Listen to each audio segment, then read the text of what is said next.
Spider-Man does whatever a spider can. Spins a web any size, catches thieves just like flies. Look out, here comes the Spider-Man.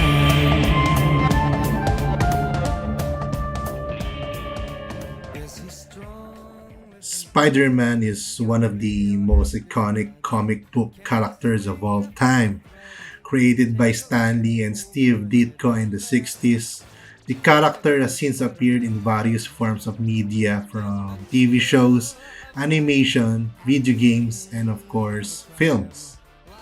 There have been different incarnations and portrayals of the webhead on the big screen, and in anticipation of the upcoming Spider-Man 2 for the PS5, or sort of, well, better late than never, let us look at the Spidey's film career and see the ups and downs and everything in between.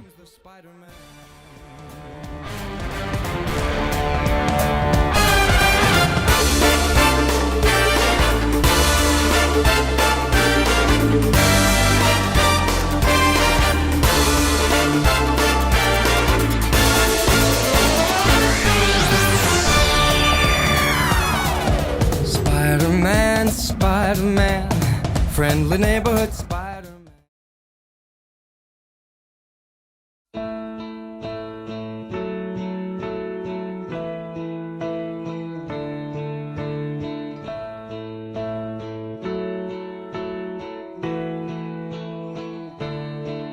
The perfect words never crossed my mind, 'cause there was nothing in there but you. Spider-Man 3 is an example of a franchise suffering from success. After the previous two films, Sam Raimi and Sony decided to up the ante, and the result is a jumbled mess.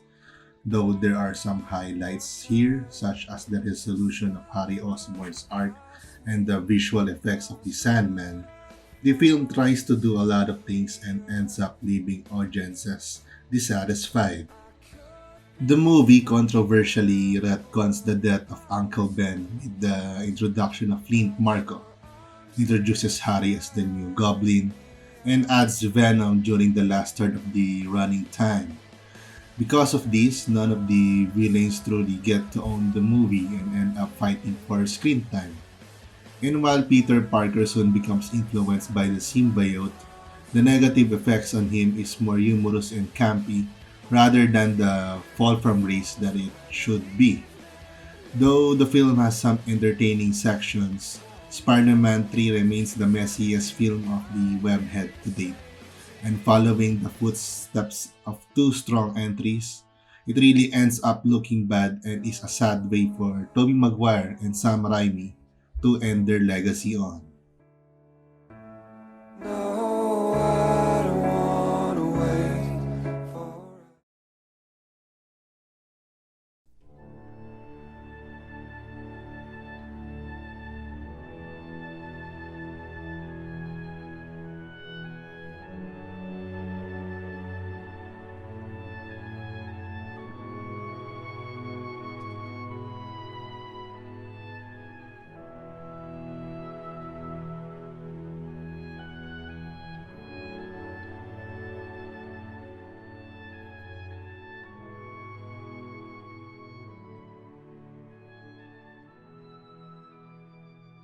After the reception of Spider-Man 3, Sony Pictures decided to start anew, ditching Tobey Maguire and going for a new direction.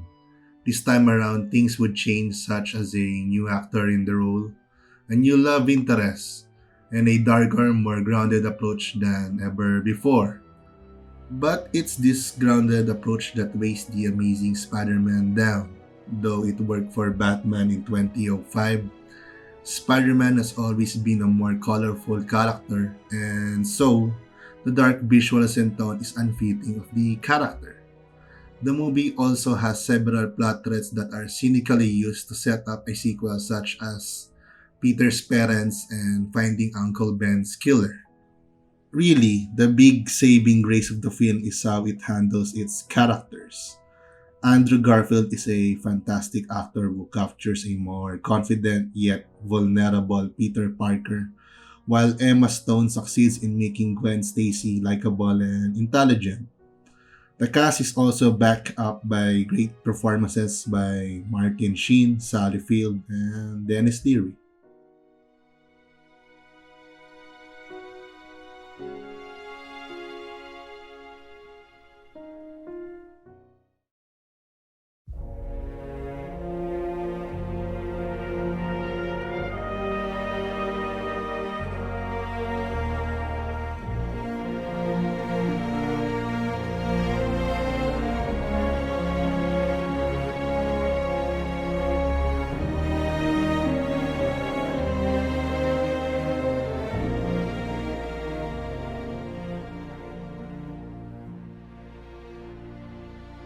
Spider-Man Homecoming means two things.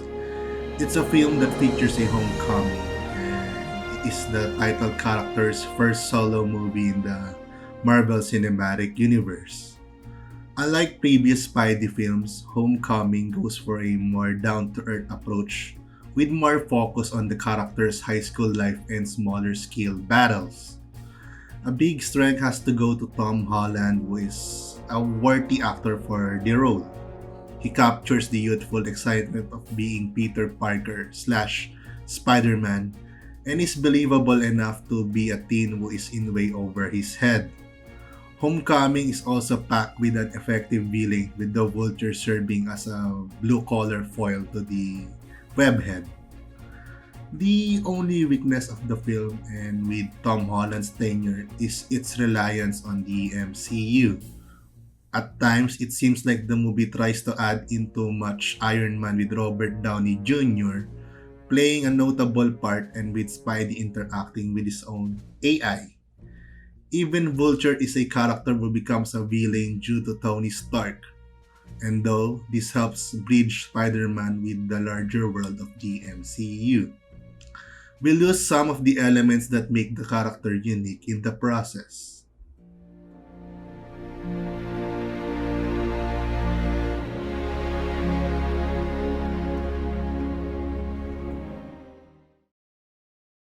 And everybody know the story of David and Goliath, but this is bigger than triumph. This is for the warrior, this is for you and I. This is for euphoria, give me a peace of mind. God is recording this, won't you look in the sky? Tell him that you got the behavior of your neighbor, even when stability's never in your favor. Fly with the turbulence, only last a minute. Land on your dreams and recognize you live it. Walk through the valley and peaks with bare feet. Run through the flames, there's more passion for me. A glance testimony just so the world can see.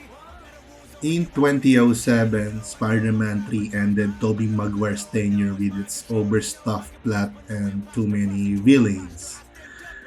7 years later, Sony Pictures would make the same mistake with The Amazing Spider-Man 2, ending Andrew Garfield's underrated turn as the character.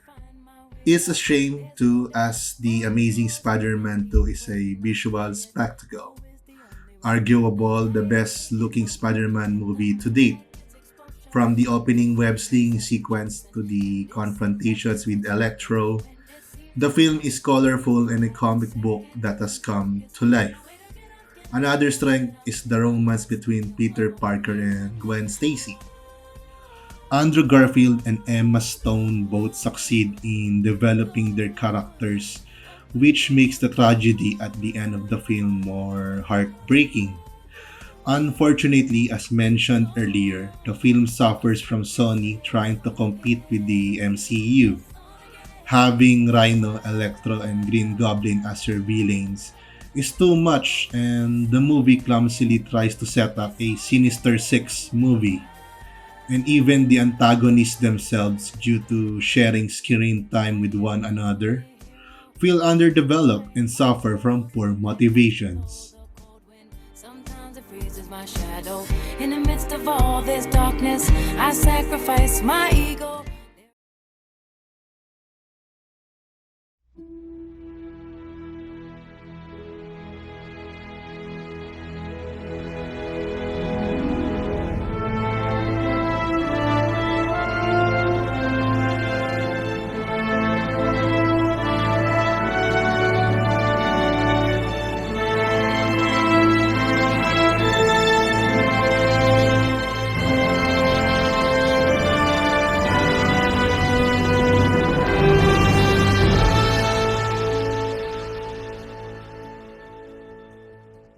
The second Tom Holland led MCU adventure benefits from a change of pace with its European setting. Spider Man has always been a character based on New York City, and so Far From Home feels fresh as the hero traverses through locations such as Venice and London. Another good aspect of the movie is the modernizing of the character Mysterio, who manages to be both charismatic and slimy. You can also tell the director John Watts has improved in building more exciting set pieces and exploring a Peter Parker who has to deal with responsibility as well as his budding romance with MJ. Still, the film has problems with its over-reliance on the legacy of Tony Stark at the detriment of the Spider-Man character. And though it never truly escapes the shadow of being part of shared universe, Far From Home is a fun enough movie to continue after the high stakes of Avengers Endgame.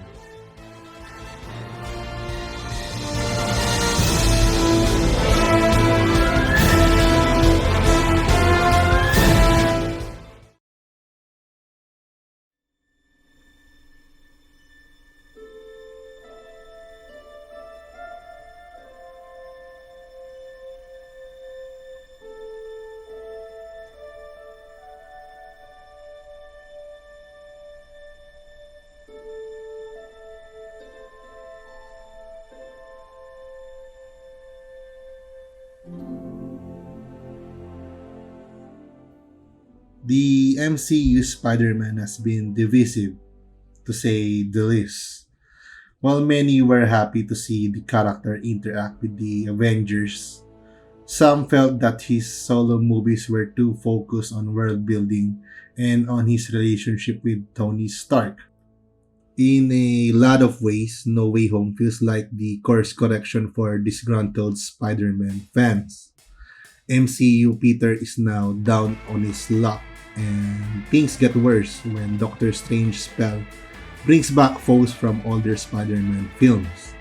And while the return of actors like Tobey Maguire, Andrew Garfield, William Dafoe, Alfred Molina, and more can feel like cynical fan service, No Way Home at least uses these characters to develop MCU Peter, and in doing so, makes them more than pointless guest appearances.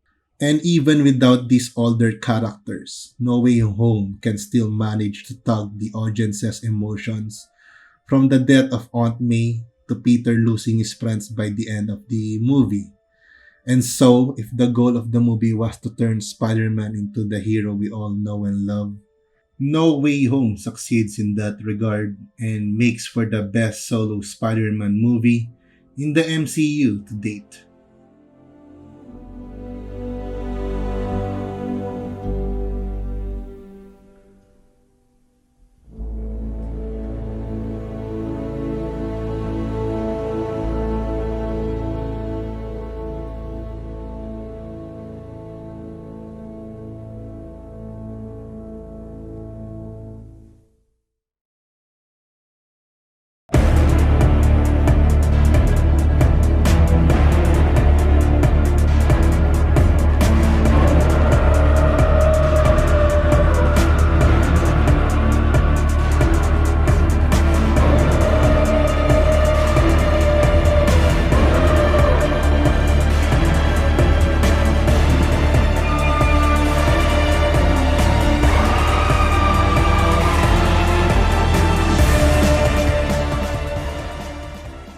There were a lot of expectations for a sequel to Into the Spider-Verse, especially as the multiverse concept had become more prevalent in the 2020s.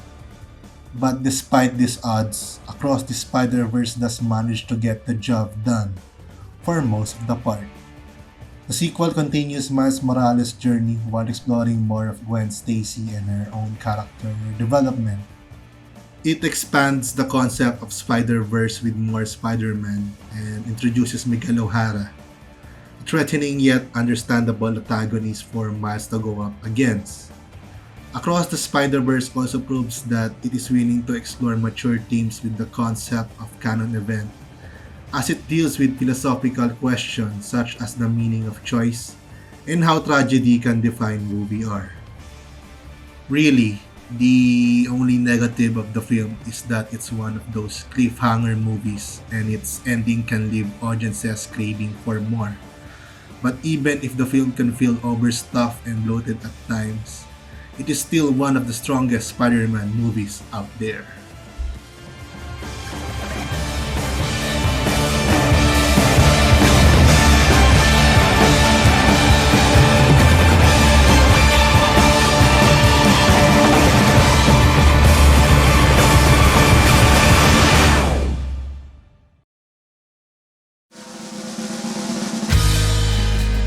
I am so high, I can hear heaven.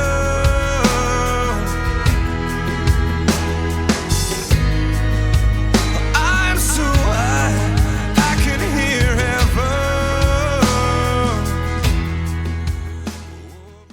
Marvel was trying to prove itself in the early 2000s, and if X-Men was the match, Spider-Man would be the fire. Unlike its peers, Sam Raimi's Spider-Man was a comic book film that was zany, stylish, and one that could be dramatic and campy at the same time.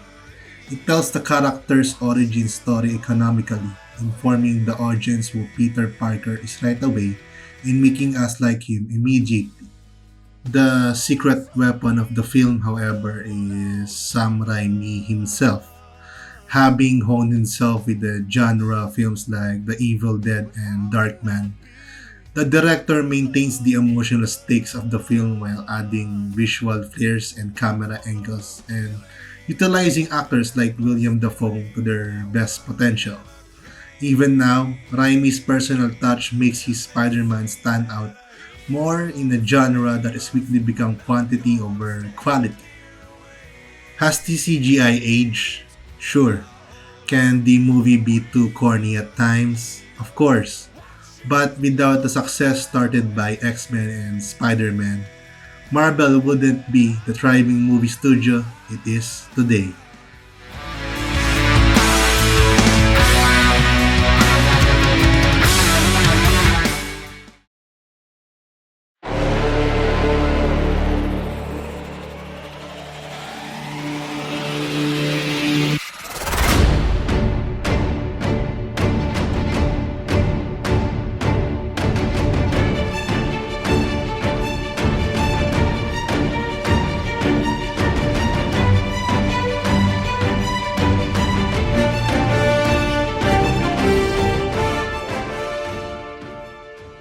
Before this film, animation had become accustomed to the Pixar style with its pristine 3D graphics. Into the Spider-Verse would then change the game, proving that the medium could be something more with its animation style mixing computer images with hand-drawn illustrations. Of course, the movie would be the success that it is without the story, and thankfully, Into the Spider-Verse tells Miles Morales' journey well. Right from the bat, we already know the difference between Miles and Peter, and the film shows how people from different backgrounds can wear the mantle of Spider-Man.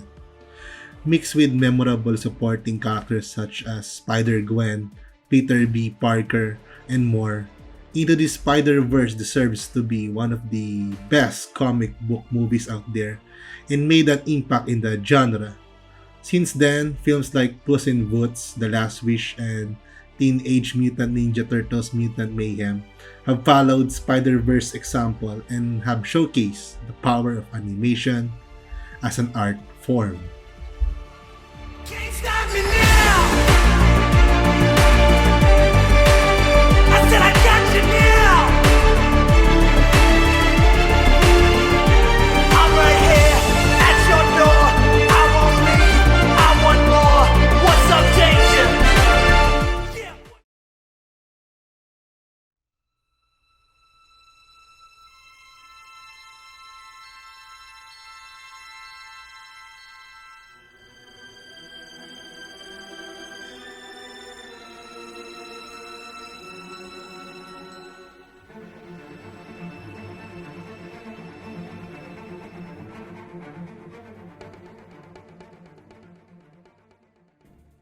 Spider-Man 2 is one of the best comic book movies of all time and it improves every aspect of the original. From the effects, the action, and even adding in lots of character drama for Peter Parker. The film captures the core of Spider-Man established by Stan Lee and Steve Ditko. Peter Parker is a down on his luck young man that has to juggle between regular life and the responsibility of being a hero. The film's numerous dramatic scenes highlight Peter's plight while director Sam Raimi makes sure the audience is kept entertained with his stylish visuals. Alfred Molina, who with his performance combined with the practical effects still hold up today, dominates as Dr. Octopus, balancing his intimidation factor and his sympathy. Finally, the train sequence is one of the best action scenes not only in the superhero genre but in cinema as well, combining practical stunts and CGI seamlessly. Ultimately, not only does Spider-Man 2 honor its source material, it's also an entertaining blockbuster spectacle, perfect for fans and newcomers alike.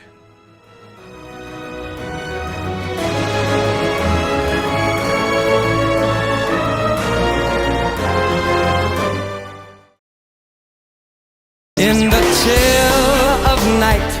Did you like our list? If you have any comments, reactions on that Spiders list, please send them down in the comment section and we'll see how the interactions will go, okay? See you somewhere, guys, and take care. Look out, here comes the Spider-Man.